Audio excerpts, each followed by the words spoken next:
I'm Ethan Medley. I'm going to talk a little bit about why you might want to take physics here at Grant High School. Our topics, what it's about, are energy, forces, motion, gravity, sound waves, light, electricity, magnetism.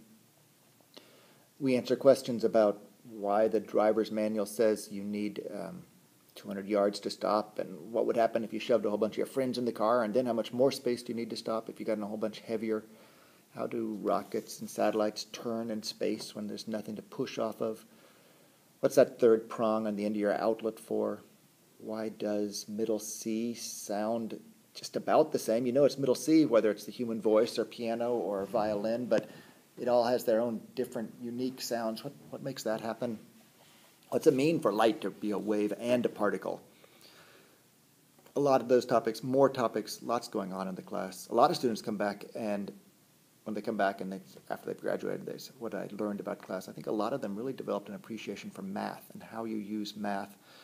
There's a lot of math in the class, but I think it comes to make a lot more sense before the year is over, and you develop an appreciation for why you need it. Why do you graph data to make sense of it in a lab? How do you analyze data in terms of error? How do you? So there's a good bit of math. People. But even the people who really don't like math can have a good time in physics and make a lot of sense of things. So class frequently works like this. When we start a new unit, there'll be some kind of exploration, introductory, messing around with ideas and equipment ideas as we see how much sense we can make out of it on our own.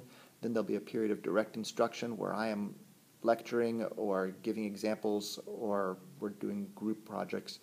And frequently in those, I'm using clickers, like in a game show where you can click in your answer and I can immediately see whether or not people have got the right answer, whether or not they're understanding things. And then I can tailor the lecture based on those answers. And then there's a period of application where we might do another lab, or we might have a problem set. Ultimately, we end those units with tests. Students can retake tests if they don't do well the first time. About 50% of the grade comes from the tests. 30% comes from lab reports. We do a whole bunch of hands-on activities. Not all of them do we write up in lab reports.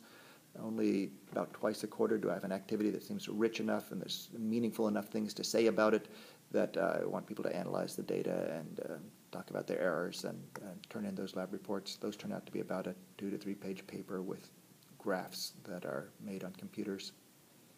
The final 20% of the grade comes from homework. Homework is online.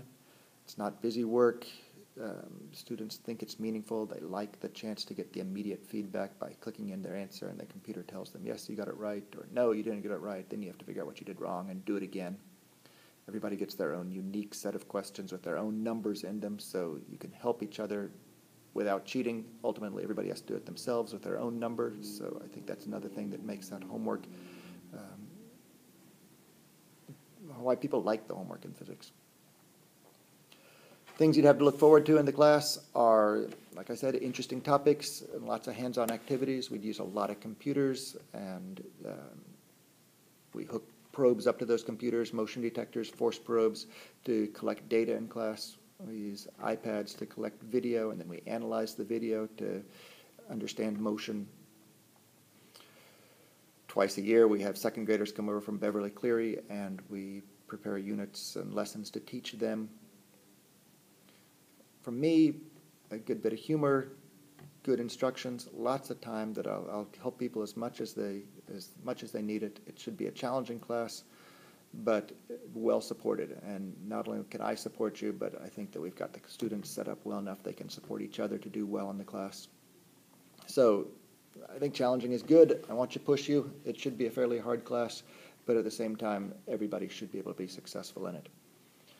I think it's a class worth considering. Talk to me and come by and talk to me in room 223, or talk to my students or former students. See if physics is good for you, and if so, give it a try next year. Thank you.